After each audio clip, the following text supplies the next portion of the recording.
rally doa mempersiapkan Natal. Tadi Mas Priyo ada ngomong bahwa rally doa adalah sebuah peperangan rohani. Ya.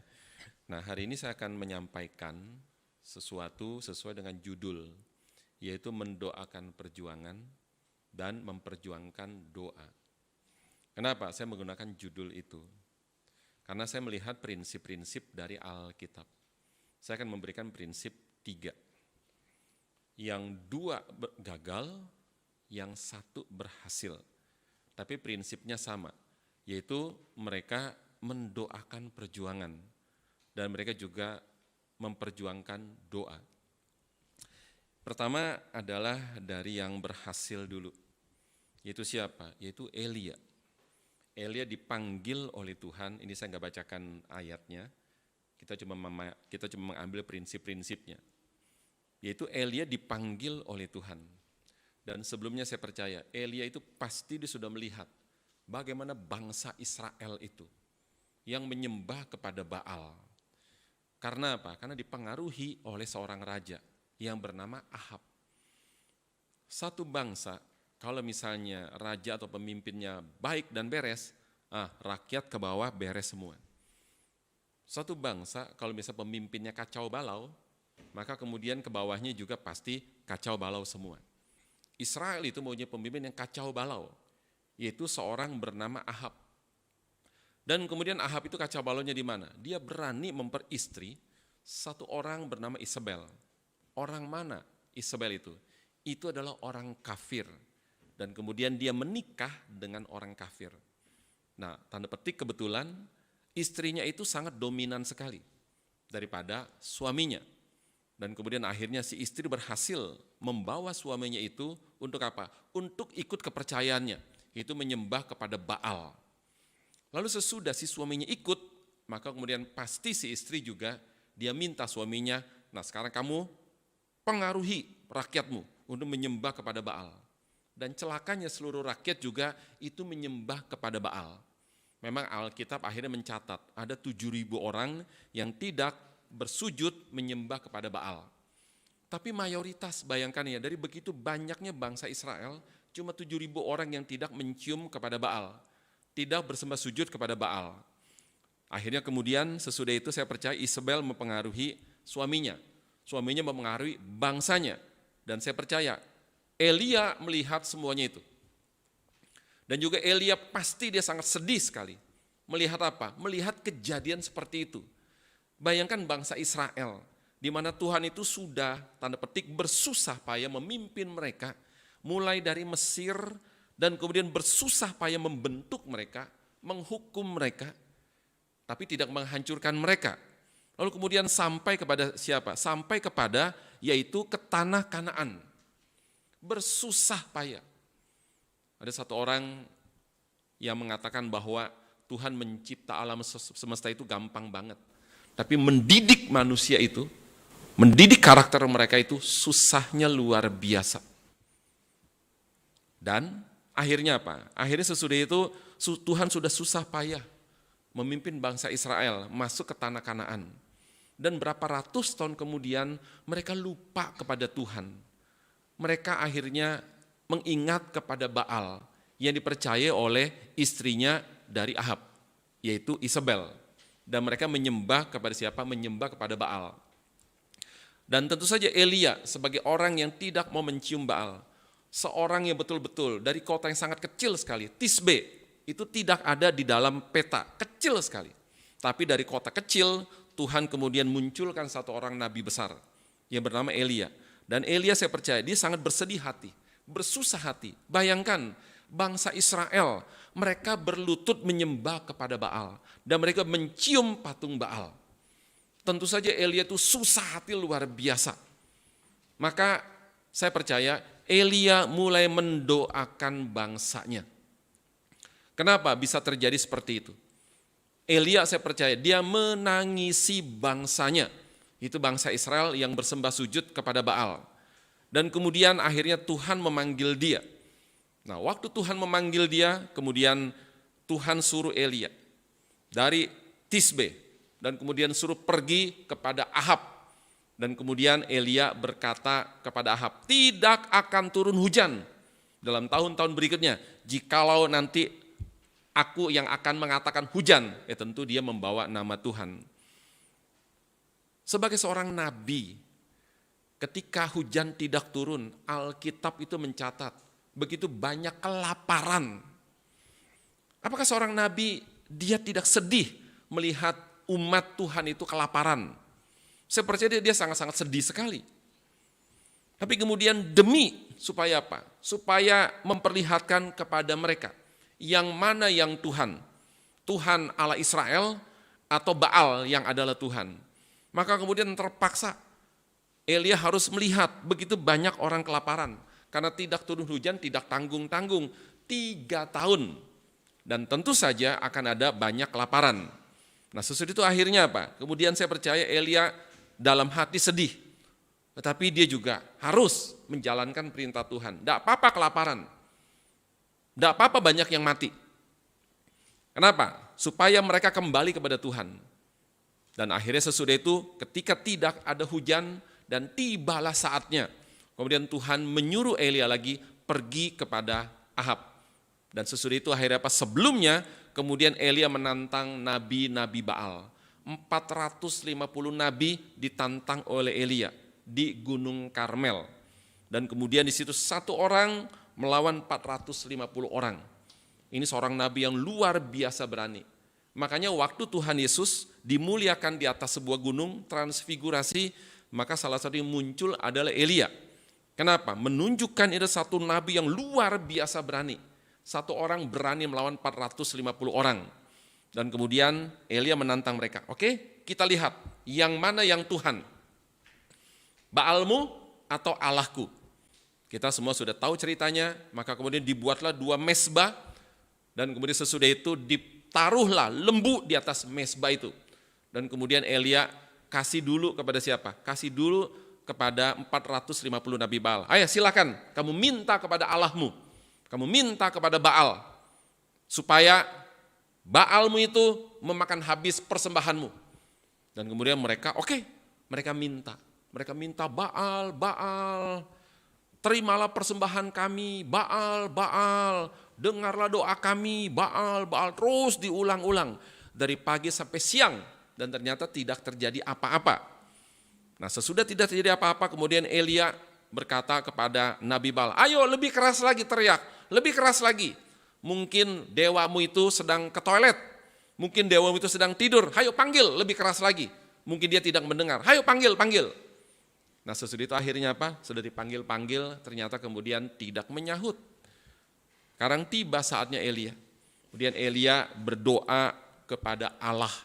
Sesudah Elia kemudian dia menyuruh menyiram mezbah itu dan menggali parit di sekelilingnya dan disuruh siram dengan air berkali-kali.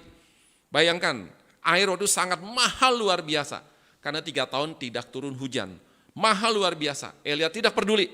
Siram, penuhi itu parit itu. Supaya apa? Supaya nanti pada saat kemudian ada api dari Allah turun, nah itu basah. Dan betul-betul itu api dari Allah turun. Akhirnya kemudian Elia berdoa kepada Allah. Nah pada waktu dia berdoa kepada Allah, akhirnya ada api dari langit dan memakan persembahan yang dipersembahkan oleh Elia.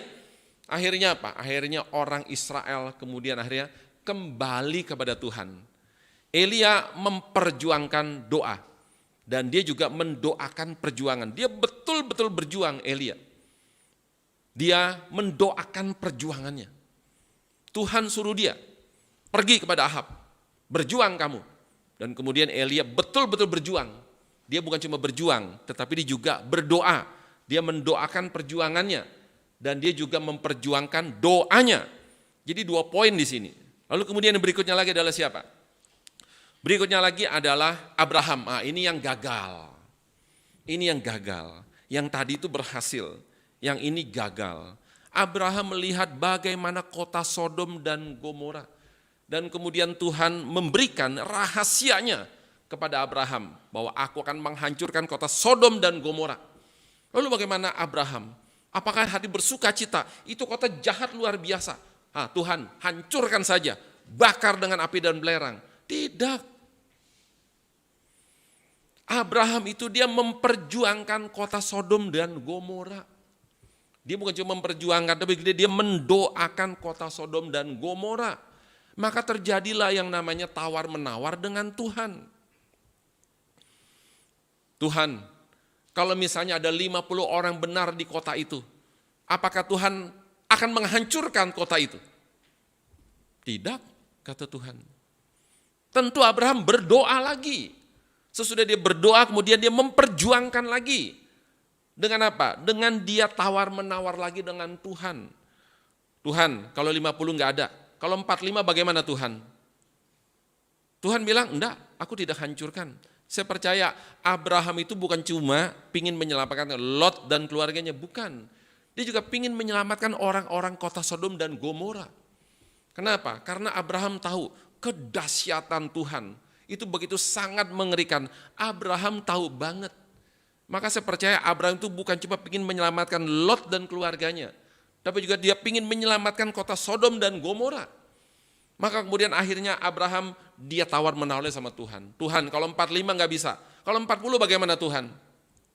Tuhan bilang, enggak, aku enggak hancurkan.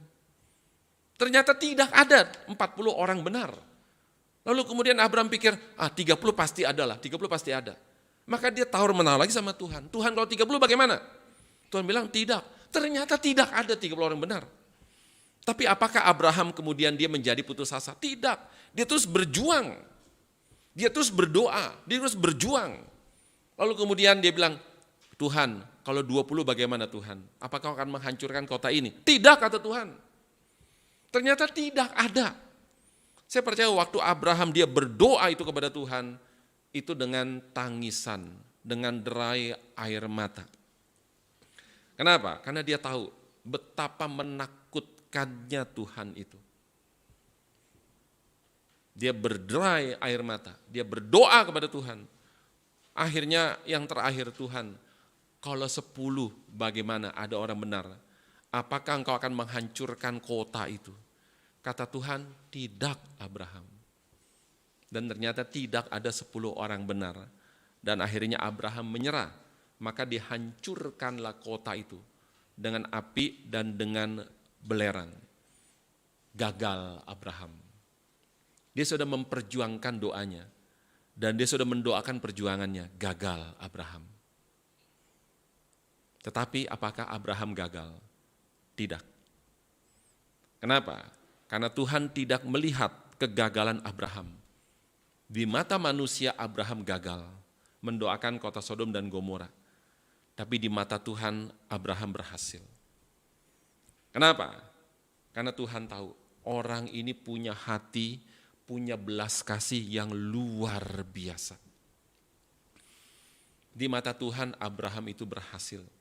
Karena dia punya belas kasih yang luar biasa. Terhadap apa? Terhadap orang-orang di kota Sodom dan Gomora. Di mata manusia dia boleh gagal. Tapi di mata Tuhan, Tuhan senang sekali sama Abraham. Karena dia memperjuangkan doanya. Dan dia mendoakan perjuangannya. 2 poin digabung jadi satu. Yaitu mendoakan perjuangan dan memperjuangkan doa. Abraham, saya percaya Tuhan suka sekali dengan Abraham yang punya sifat dan sikap seperti itu. Dia begitu mengasihi orang berdosa Abraham itu. Tapi di mata manusia dia gagal. Yang terakhir adalah siapa? Yang terakhir adalah Nuh. Nuh itu kita tahu Tuhan suruh dia membuat bahtera. Umur berapa kira-kira Tuhan suruh dia buat bahtera? Nama Nuh mulai dicatat itu di dalam Kejadian pasal 5 ayat yang ke-32. Waktu dia berumur 500 tahun, baru mulai dicatat nama Nuh di situ. Dan kemudian mulai kapan Nuh masuk ke dalam bahtera itu? Di dalam Kejadian pasal 7 ayat 6 dicatat umur 600 Nuh masuk ke dalam bahtera. Berarti 100 tahun kira-kira Nuh membuat bahtera. Dan selama 100 tahun itu saya percaya Nuh mendoakan orang-orang pada saat itu. Dia bukan cuma mendoakan, dia bukan cuma memperjuangkan doa, tetapi juga memperjuangkan, memberitakan kepada orang-orang itu, jangan berbuat jahat, jangan berbuat dosa. Dosa apa yang mereka lakukan? Mereka kawin dan mengawinkan. Mereka main seks sesuka hati mereka.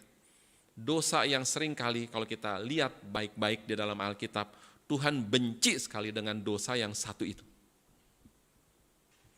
Tuhan benci sekali dengan dosa yang satu itu. Kenapa? Karena dosa yang satu itu bisa merusak seluruh bangsa. Tidak tanggung-tanggung.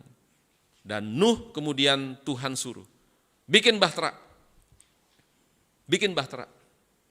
Dan Nuh taat. Kalau di dalam cerita dari orang-orang Israel, kalau dalam Alkitab tidak ada, kalau dalam cerita orang-orang Israel itu, Tuhan menyuruh Nuh membangun bahtera itu di atas gunung. Mestinya di pinggir pantai, tetapi Tuhan suruh Nuh membangun di atas gunung. Supaya apa? Supaya orang tidak percaya. Kalau Nuh bikin bahtera di pinggir pantai, mungkin cerita jadi lain.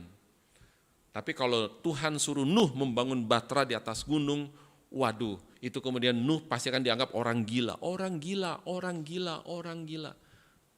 Percuma Nuh bilang, saya tidak gila, saya tidak gila. Tapi tetap aja gila. Kenapa? Kenapa kamu membangun perahu itu di atas gunung? Dan saya percaya Nuh terus mendoakan orang-orang sejamannya yang berdosa sedemikian besar. Dia bukan cuma mendoakan, tapi juga memperjuangkan supaya orang itu bertobat. Tapi orang-orang itu tidak ada yang bertobat. Dan kemudian Nuh juga dia ingin mempengaruhi keluarganya. Dan akhirnya Nuh berhasil mempengaruhi keluarganya. Istrinya, 3 anaknya, dan 3 menantunya.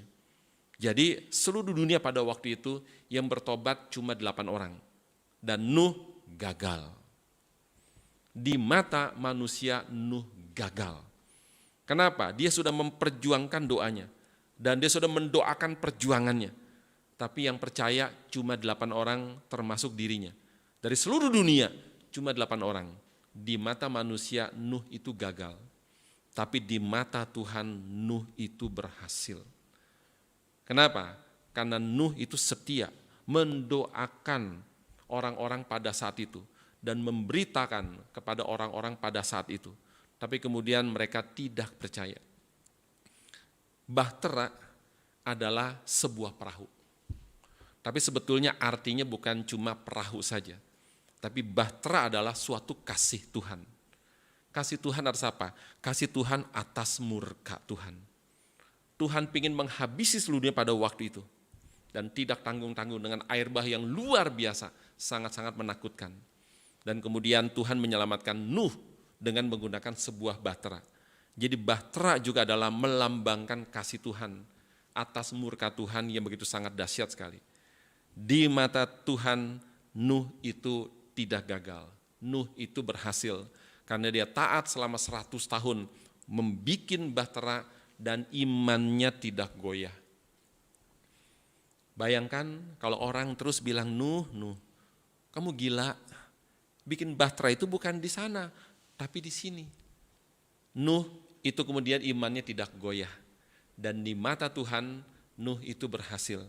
Iman tidak goyah, dia tetap membangun bahtera yang tidak jelas itu, kapan air akan turun tidak jelas. Tapi kemudian tetap setia kepada Tuhan. Dan kemudian Nuh juga tetap memperjuangkan pada waktu itu. Ayo bertobatlah kamu, bertobatlah.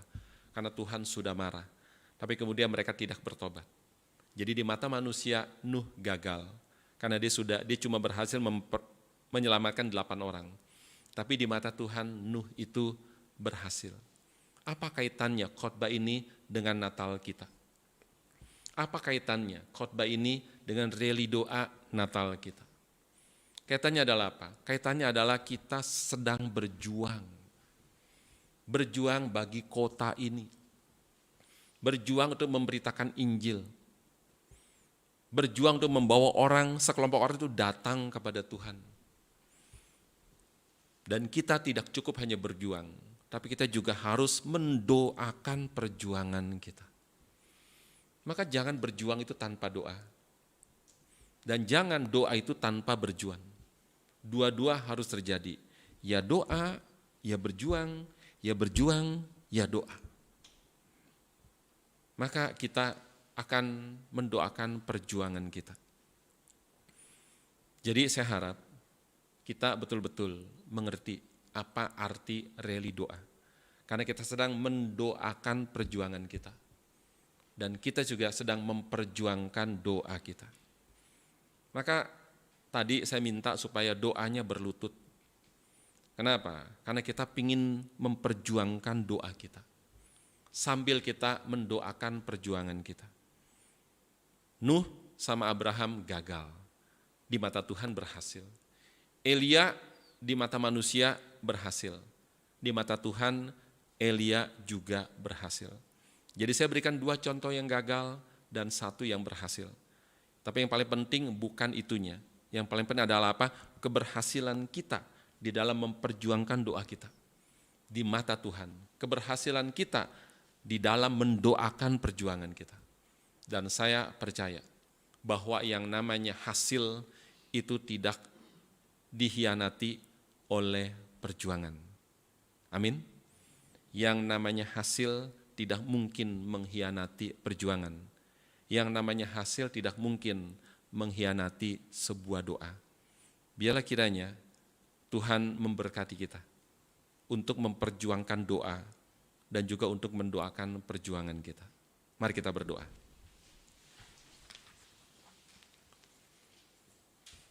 Ibu Agustina, doa untuk renungan, silakan maju.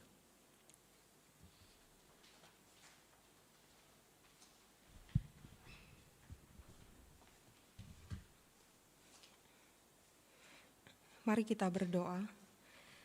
Bapa di surga, kami sungguh bersyukur untuk setiap kebaikan Tuhan yang telah Tuhan nyatakan di dalam kehidupan kami.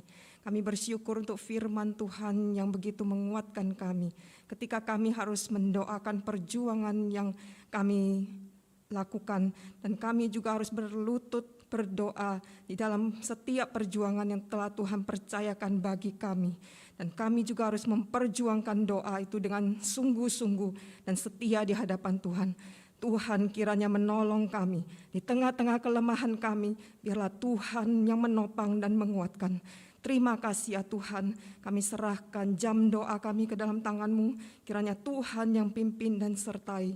Di dalam nama Tuhan Yesus kami berdoa dan kami mengucap syukur, amin.